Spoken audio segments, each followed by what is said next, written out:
Bonjour à toutes et à tous, bienvenue dans cette nouvelle vidéo. Aujourd'hui, nous allons parler de la partie 2 de la vidéo sur le nouveau décret de 2021 pour devenir auxiliaire de puériculture. Comme je viens de vous le dire, j'ai déjà fait une partie 1 à cette vidéo où je parle du décret, des changements qu'il va y avoir une fois que vous entrerez à l'école d'auxiliaire de puériculture. J'ai parlé dans la vidéo des changements principaux, mais la vidéo était tellement longue que j'ai décidé de la disséquer en 2 vidéos. Donc aujourd'hui, c'est la partie 2 de cette vidéo. Bien entendu, si vous n'avez pas vu la partie 1, il serait préférable de la regarder en premier. Comme ça, vous aurez toutes les informations sur ces fameux changements de décret. Donc je vais vous mettre dans la description la partie 1 de la vidéo sur la nouvelle réforme auxiliaire de puériculture. Et nous allons parler aujourd'hui des nouveaux changements qui ont eu lieu depuis l'arrêté d'avril et de juin 2021. Les autres changements qui ont été apportés au décret lorsque vous entrez à l'école d'auxiliaire de puériculture, c'est la suppression des MSP. Donc qu'est-ce que c'est les MSP? C'est les mises en situation professionnelle. Jusqu'à présent, lorsque vous étiez à l'école d'auxiliaire de puériculture, vous aviez des MSP. En fait, lorsque vous étiez en stage, les formateurs venaient dans votre lieu de stage pour vous évaluer avec des mises en situation professionnelle. C'était surtout sur des cas pratiques.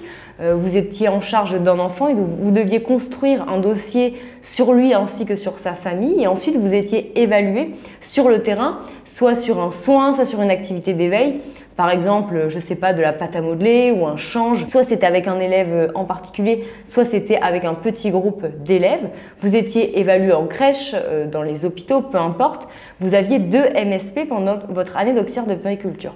Ça a été complètement supprimé, donc vous n'allez plus être évalué de la sorte. Pour être évalué actuellement, vous allez avoir des QCM, un contrôle continu, des TP. Ce qui est important aussi de savoir, c'est que vu que le décret vient à peine de passer, les écoles ne sont pas au point en même temps sur l'organisation en fait de ce nouveau mode de fonctionnement. Vous allez un petit peu être la première promo qui utilise ce nouveau décret. Donc, les écoles vont un petit peu découvrir avec vous comment se mettre en place. Ça ne changera en rien la qualité dans l'enseignement, mais vous êtes les premiers à y passer, entre guillemets. Donc, va falloir prendre ça en considération. Tout ne sera pas complètement calé. En fait, vous allez être en partenariat à l'école pour appliquer, on va dire, ce nouveau décret. Ne soyez pas surprise si les écoles ne sont pas fermes sur la façon dont elles vont vous évaluer, que ce soit en théorie ou en pratique. C'est juste qu'elles sont en train de comprendre et de mettre en place ce nouveau décret. Donc, il faut un petit peu de temps. Donc, ayez ça à l'esprit. Mais en tout cas, voilà, un des nouveaux aspects de ce décret, c'est la suppression totale des MSP, des mises en situation professionnelle. Ensuite, quelque chose qui a été obligatoire maintenant depuis le décret de 2021, c'est l'obligation de faire un stage avec des enfants handicapés, que ce soit physique et psychique. Lorsque vous allez faire tous vos stages, vous allez obligatoirement en faire un avec des enfants porteurs de handicap, donc physique ou psychique. Donc c'est la deuxième modification de ce décret. Et ensuite, la dernière modification plus conséquente et qui aura plus un impact sur les personnes concernées, c'est l'allègement de formation pour les personnes qui ont certains diplômes. Donc je vais les citer dans cette vidéo, comme ça vous allez pouvoir voir si vous êtes concerné. Donc si vous avez certains diplômes, vous n'allez pas devoir valider toutes les compétences inclus dans les blocs, vous allez être dispensé de certaines choses et du coup ça va changer vos heures de formation. Normalement, c'est un peu plus de 1500 heures pour valider le diplôme d'auxiliaire de puériculture quand on n'a pas de diplôme. Et si vous avez certains diplômes, ben vous allez voir que vous allez tomber plus à 1100 heures, 1200 heures, etc. Donc c'est un changement considérable parce qu'en fait vous allez acquérir le diplôme plus rapidement. Le jury estime que vous avez, avec le diplôme que vous avez déjà, suffisamment de compétences. Vous n'avez pas besoin de les repasser parce qu'il y a des compétences, on va dire, qui sont un petit peu en double par rapport à des diplômes que vous pouvez avoir actuellement. Donc vous êtes dispensé de ça. Donc je vais citer ça tout de suite.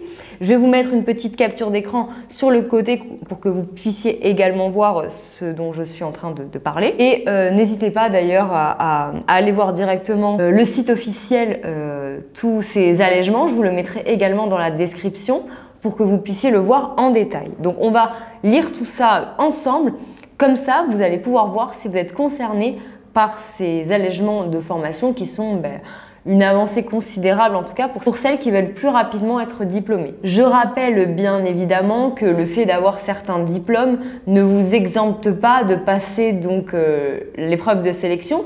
Donc je rappelle que l'épreuve de sélection, c'est une sélection sur dossier ainsi qu'un oral et un entretien de motivation.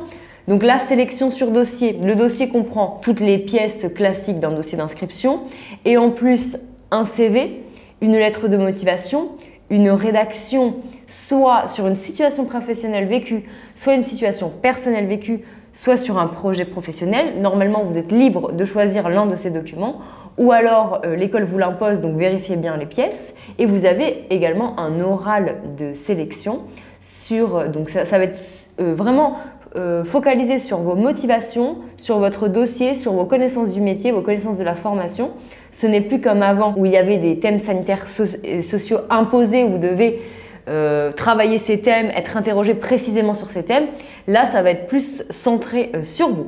Donc voilà le petit rappel, c'est pas parce que vous êtes dispensé de modules que l'accès à la formation vous sera plus facile. Il faut que votre dossier, votre oral soit en béton. Donc nous avons un programme comme ça, tout est dans la description, vous avez un lien avec notre prépa en ligne et vous trouverez aussi toutes nos formations et énormément d'articles sur le métier et sur les différents cursus sur notre blog futurap.fr. Mais toutes les informations complémentaires à cette vidéo se trouvent dans la description. Je vous laisse jeter un coup d'œil en fin de vidéo. Donc là, je suis devant l'équivalence de compétences et les allègements de formation. Donc on va regarder ensemble. Donc, sous réserve d'être admis, donc c'est ça qu'il faut prendre en compte, sous réserve d'être admis à la formation, dans les conditions fixées par l'arrêté du 7 avril, les équivalences de compétences, de blocs de compétences ou d'allègements partiels ou complets de certains modules de formation sont accordés aux élèves titulaires des titres ou des diplômes suivants. Donc écoutez bien, c'est ça qui va être important.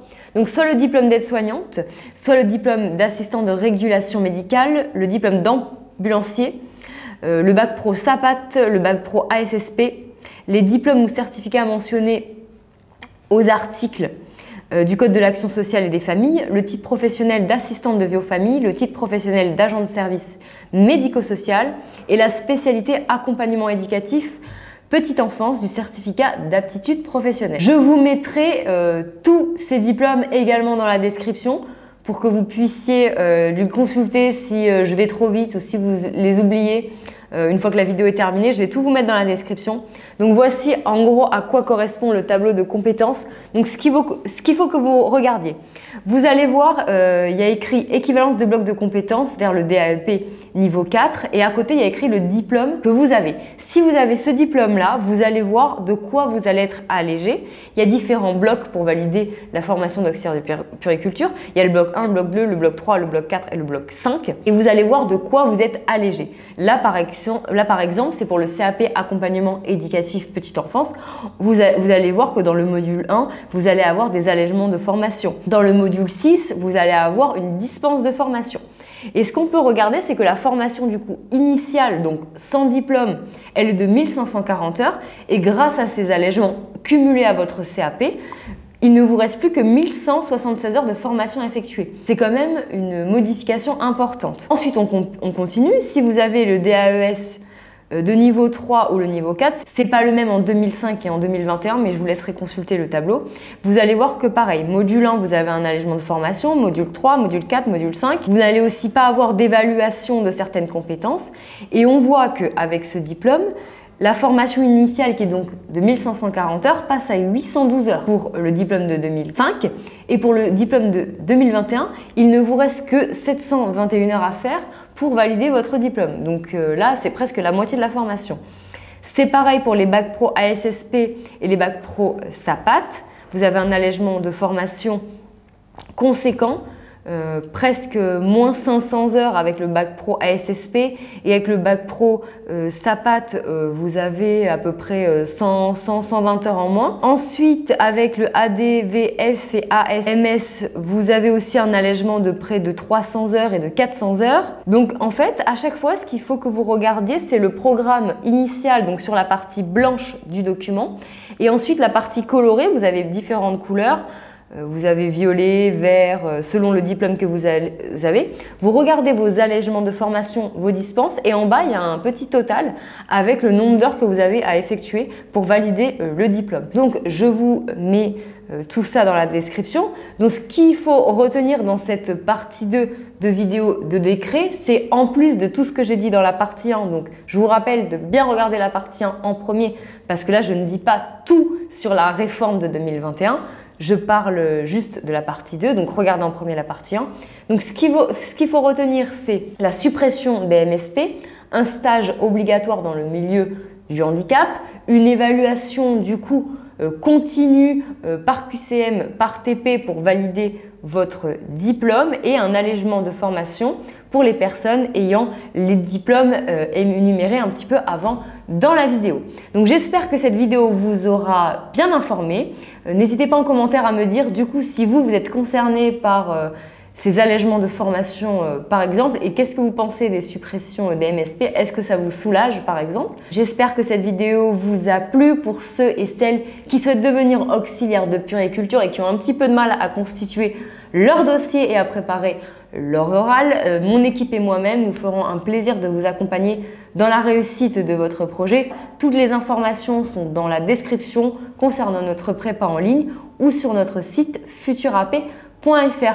Je vous dis à bientôt pour une prochaine vidéo. Au revoir.